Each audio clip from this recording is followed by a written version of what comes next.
how do you get people more deeply connected with your universe? We're trying to make it innovative, we're trying to make it accessible, and by introducing story and a narrative thread through the whole Infinity multiplayer experience is something that we really wanted to put a lot of attention and detail into. If it's a universe that everybody wants to be really excited about, it's got to grow and evolve beyond just an incredibly balanced suite of mechanics. It's got to speak to fantasy and what people want and what they expect.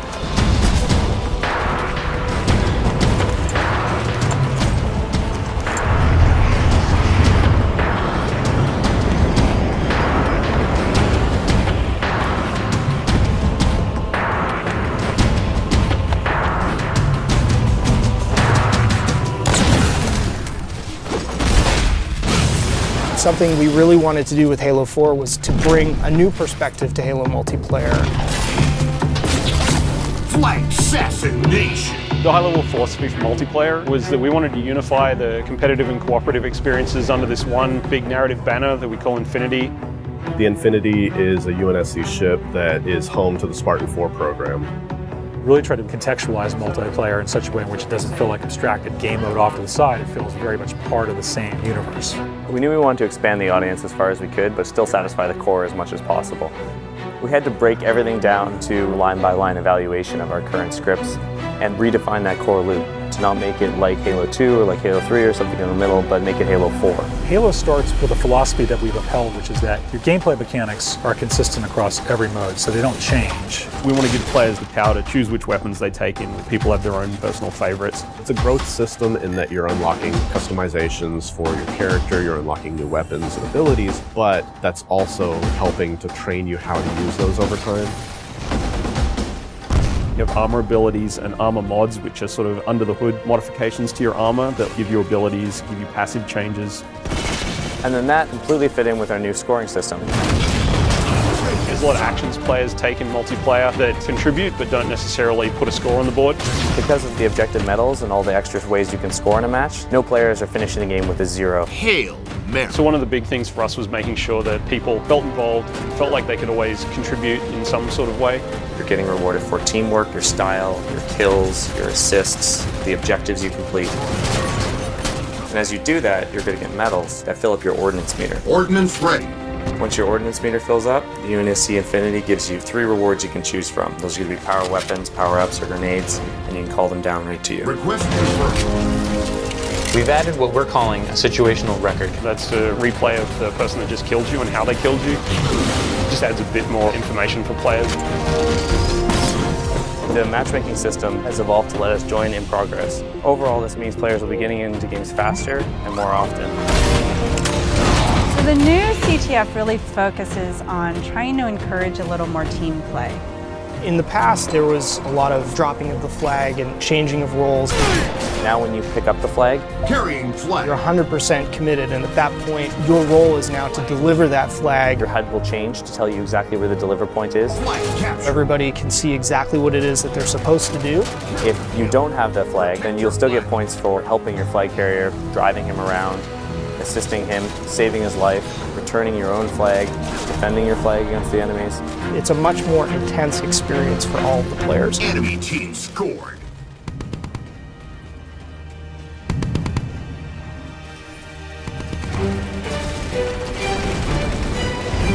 Probably the biggest focal change is that we're trying to build more vehicle-friendly maps, and then to go with that, we've got a new mode called Dominion. Dominion is everything we loved about big team battle mixed with objective-based gameplay. You have lots of vehicles, big power weapons, large maps, but now there's bases. As you reinforce the bases, then shields will come up, or you'll be able to activate turrets to kind of reinforce those locations. It's kind of like territories, but with a little bit more of a twist. Territory control. One of the biggest challenges was trying to get vehicle and infantry play to work really well on a large map that had a lot of interior space. In Longbow, for example, all the bases in Dominion are fully thought out features in the map, and that really lets you get that break-in and defend gameplay.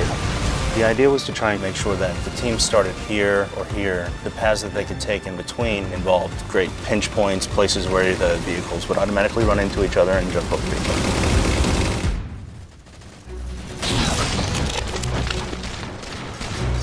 Whenever we start a space, we need to concentrate on a few key things. One is that there's distinct landmarks everywhere you look so you can orient yourself and you never get lost while you're playing. Two is that whenever you're moving from location to location, if you're jumping across a gap, that none of those jumps feel frustrating. So for instance, floods are a replacement for infection and players have higher jump height. Infected. We needed to make sure that we could make a map that you're always going to hit your target, you're always going to be able to move around smoothly. Flood is a spiritual successor to Infection. We knew how popular this mode was, we knew it had a lot to live up to, so we didn't want it to just be a Slayer variant anymore. The ground up, it's a new script, it's its own mode now. And now when you're Flood, you get this new character model, you get a big claw, which you can completely slice the survivors in half with. If you look at the model, there's a set of fingers gripping the top of it. The idea being it's kind of been an explosive growth. As soon as they get infected, it just kind of pops out of them. There's like little teeth inside now. Survivor. In addition to all of the new elements that we're adding to Halo 4 multiplayer, we're bringing back and improving a bunch of old favorites. We're bringing back King of the Hill and Oddball. With Oddball, we also wanted to incorporate all the elements of our new scoring system. We were looking for ways to make it a team-based experience like never before. Instead of just running away and hiding, now players get points for passing, catching, intercepting the ball. It completely changed the landscape. We're working with Certain Affinity to build content for multiplayer. It's a pretty huge undertaking. Certain Affinity's been a great partner to 343 for many years. They worked with us on the Defiant map pack and Halo Anniversary. For Halo 4, they helped us with a bunch of multiplayer and Forge maps. And one of those maps will have a Griffball core in it. Gain the lead. Forge is our toolset that allows players to customize their own levels. So we give multiple spaces that each have unique components that you can kind of mix and match to make your own layouts. We felt like a previous permutation of Forge wasn't necessarily the most accessible. The biggest thing for us was trying to increase the speed at which you can build things. We have a lot of new components. First is a magnet system, which makes it easier to line up pieces to each other. You see these little guys over here. These are hand-placed magnet points. Based on these points, you toggle it in the game and you can actually snap pieces together. Another thing that we have is the duplicate object tool. So if someone has a crazy idea, you can just place something. Oh, I have a mongoose. I can make 6 more of those. Whenever you exit your editing mode, you'll end up seeing shadows cast on the pieces that you placed. I can place a block sort of anywhere I want, and they'll just sit there. There'll be no shadow on the ground. It'll look kind of like it's floating, even though it's actually quite close to the ground. But then if I turn the lighting on, boom, you instantly get a shadow there. There's going to be things out there where we just end up scratching our heads being like, how did someone do that?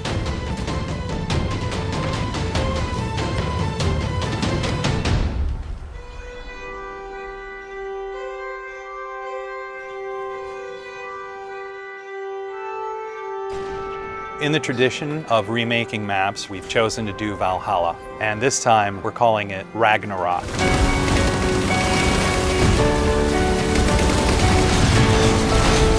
It is almost identical to the original layout of Valhalla. We fine-tuned things for jetpack and things like that. But the biggest change to this map is the addition of the Mantis. Mantis is probably the biggest new sandbox toy we have this time around. When you walk up to it, you'll see it sitting on the floor, and so you hop in this hatch in the back. On its right hand, it's got an enormous UNSC chain gun, and then on the left side, it's got a 5-canister rocket pod. You can use both weapons at the same time, and the rocket pod itself, you can charge up and actually fire all 5 rockets at once.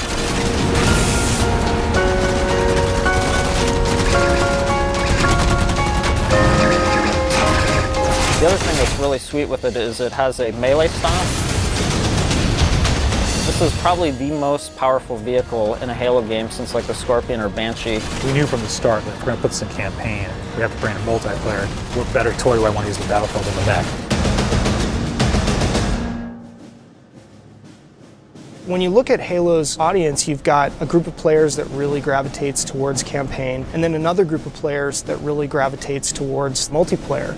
The idea of knitting together the narrative and this gameplay experience was the genesis of where Spartan Ops came from. The narrative thread through Spartan Ops is absolutely huge. 6 months after the events of campaign are over, the crew of the Infinity is going down to investigate Requiem. Some of the old hands here know what you're in for. The rest of you, you're due an education. Each week you have a new episode of a series that's continuing to tell this evolving story. And then you have these 5 missions that tie directly to that episode. And actually, in some cases, you've had a direct impact on what's happening in the next week's episode. Don't relax yet. You've got more hostiles headed your way. There are both creative challenges and production challenges. One is it's just a huge amount of content. We have, 50 missions that we're developing over the 10 weeks of the Spartan Ops season. We only have this much space, we only have this much RAM, we only have this much bandwidth. So we had to do a lot of technical trickery so that everything that we wanted to accomplish was able to happen. We want you to feel invested as part of the story. We wanted players to feel like they're accomplishing something. You rise up through the ranks, and once you get up to 50, we have what are called specializations. Specializations are kind of the end game for your Spartan career. Each specialization has an armor set, a bunch of emblems, an armor skin, and probably the biggest thing is that you can also unlock an extra armor mod. You can actually have a little gameplay item. Are you a vehicle guy? Are you a sniper? Are you someone who wants to level up faster? We actually have a mod that lets you earn XP a bit faster. It's more about specializing how you play at that point rather than the core gameplay mechanics being modified. So all the choices that you're making carries into the Spartan Ops experience. I'm going to tune in every week. We'll experience a story together for the first time as friends, and then we'll go play together as friends. And so this sort of new version of the water cooler. Spartan Ops will be one of those pinnacle moments for us in the franchise of creating new expectation for gamers and really delighting people with just great new functionality.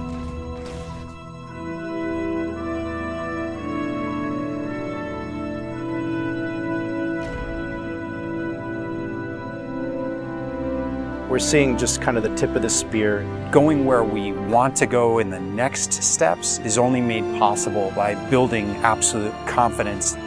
A hero is someone who takes action even though they have something to lose. You gotta have the gumption. You gotta have the confidence to go after it.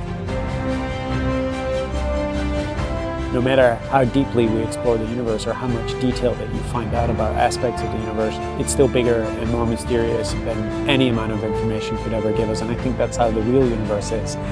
Super excited about where this game has evolved to.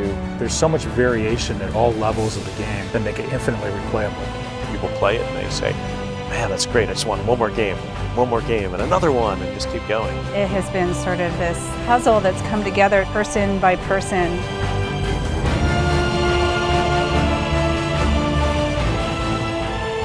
To me, that's the most fun thing, is seeing people play it, enjoy it, and have fun. And it just started with that single spark, that single sentence from one designer to another.